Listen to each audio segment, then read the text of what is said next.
तो हम र की कहानी की बात कर रहे थे। जब हमने कौन से र की बात करी? छोटे बच्चे वाले र की। तो आधा र की हम बात कर रहे थे, जो कि है स्वर रहित। इस र में से अ को निकाल दिया है, तो आधा र। आधा र कैसे लगता है? इस तरीके से लगता है, और इसका नाम क्या होता है? रेफ। रेफ, रेफ का मीनिंग होता है डंक। तो ये ऐसा लग रहा है जैसे डंक है। करके देखो, एक्शन बना के देखो, ऐसे डंक की तरह। हाँ, वेरी नाइस। तो अब जैसे ये शब्द है कर्म, ये है, और ये है आशीर्वाद। अब ये देखो, ये कंधे पे बैठा है ना। मैंने आपको बताया था कि जब पंडित जी इसको प्रसाद दे रहे थे, तो इसने झुक के थोड़ा सा आगे लिया था। तो प्रसाद है कि हम शब्द को पढ़ रहे हैं। प्रसाद क्या है?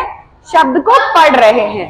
तो जब भी हम पढ़ेंगे, ये रेफ बोलेगा, ये जो र है आधा र, कि पहले मुझे पढ़ो, यहां उतर जाएगा।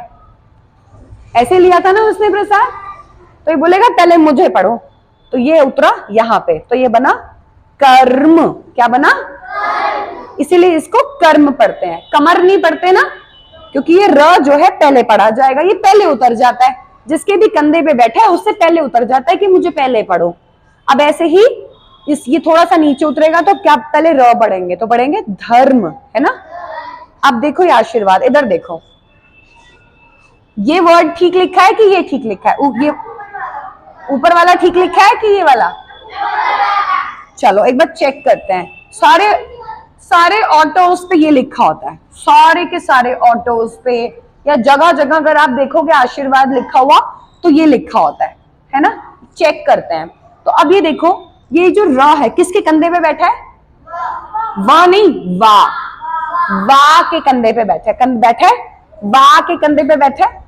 ओके, अब देखो क्या हुआ, ये वाह के कंधे पे बैठा है। अब हम इसको पढ़ रहे हैं, पढ़ेंगे मतलब प्रसाद मिल रहा है, तो ये कहां चला जाएगा? बोलेगा पहले मुझे पढ़ो, इसके आगे उतर जाएगा, उतरेगा ना। तो ये क्या बनेगा? आशीर्वाद, है ना। अब ये वाला वर्ड देखो, अगर ये रेफ, अगर ये आधा र यहां लगा है, तो ये क्या बोलेगा? और ये किसके कंधे पर है? शी के कंधे पे है, तो ये शी से पहले उतरेगा पढ़ने के टाइम पे, तो ये क्या बनेगा? आशीर्वाद। तो आशीर्वाद होता है कि आशीर्वाद? इसलिए ये क्या हो गया? गलत। ये क्या हो गया? रॉन्ग। और ये हो गया, ये ठीक हो गया, है ना। ओके, अब आता है पूरा र। पूरे र की हमने कहानी नहीं सुनी थी ना, अब पूरे र की कहानी सुनते हैं। अब पूरा र अगर पूरा है मतलब किसी और को अपने कंधे पे बिठाएगा। एक तो जैसे रात है, राजा है, इसमें र हमें दिखता है, लेकिन कोई कोई ऐसा शब्द होता है जिसमें र दिखता नहीं है लेकिन होता है। जैसे ये देखो, इसको पढ़ना, ट्रक बोल रहे हो, र की आवाज कर रहे हो। ये ग्रह, ग्रह, ग्रह, ग्रह, र बोल रही हो। ये बोलो क्रम, क्र में र बोल रही हो, र बोल रही हो, र दिख तो रानी, कहां है र? देखो, एग्जैक्टली, ये रहा, ये रहा और ये रहा। मगर ये देखो, यहां पे तो ये ऐसे लगा, इधर ये ऐसे लगा, इधर भी ऐसे लगा, तो ये सब इतने अलग अलग तरीके से क्यों आता है? इसकी भी बड़ी मजेदार कहानी है, बताऊं? देखो, इसके पास खड़ी पाई थी, तो र ने कहा मैं स्टैंड बन के लग जाता हूं, तुम डोल मोल नहीं होगे, गिरोगे नहीं, है ना। क्रम के पास भी खड़ी पाई थी, यहां लग गया। अब ये जो हमारा ट्रक का ट है, इस ट के पास तो खड़ी पाई थी नहीं, तो अगर ये एक लग रहा था ऐसे, तो ये ट्रक डोलमोल हो रहा था, है ना।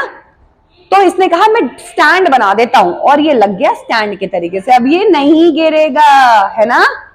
इसीलिए र इसमें जो है स्टैंड के तरीके से आ गया।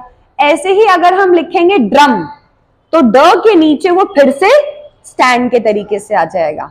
अच्छा, आप एक बात बताओ, इसमें ये र नीचे है ना, और ट ऊपर है, इसमें आधा र है कि ट है?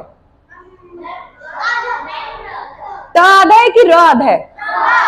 र आधा होता तो कंधे पे बैठता,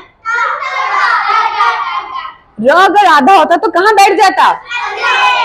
और अभी कंधे पे कौन बैठा है? लेकिन दिख ऐसा रहा है कि ट तो पूरा है और र आधा है, लेकिन सच्चाई क्या है? र ने अपने कंधे पे बिठाया है, तो किसी बच्चे को मतलब आधे ट कोई तो बिठाएगा, है कि नहीं? ऐसे ही ग्रह में ग आधा है कि र आधा है?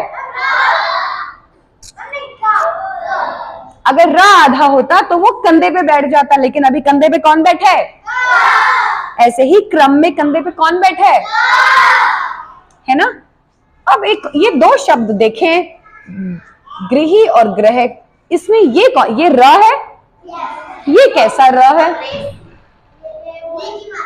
ये कौन सा र है? ये तो र है, ये तो हमें पता ही है ग्रह। ये किसकी मात्रा है? री, ऋषि की। अब ये देखो चौकांगे, ये देखो, ये री ऋषि होता है ना। अरे जब ये अपनी मात्रा लगाता है ना तो अपना ये हिस्सा चिपका देता है, ये चिपकाया इसने यहाँ, तो ये री की मात्रा है।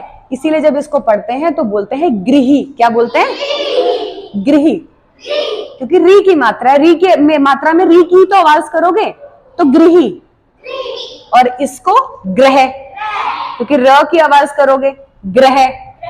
ये ग्रह, ये गृही। इसका मीनिंग क्या है? गृही मतलब, ठीक है। और ये ग्रह कौन से? ये जो हमारे अंतरिक्ष में जो ग्रह हैं, जैसे धरती, सूर्य, चांद, वो मार्स, पृथ्वी तो है ही ना, धरती पृथ्वी, वो ये ना मार्स, वीनस, जुपिटर, ये सब जो है ये हो गए ग्रह। ठीक है, बंद कर दो।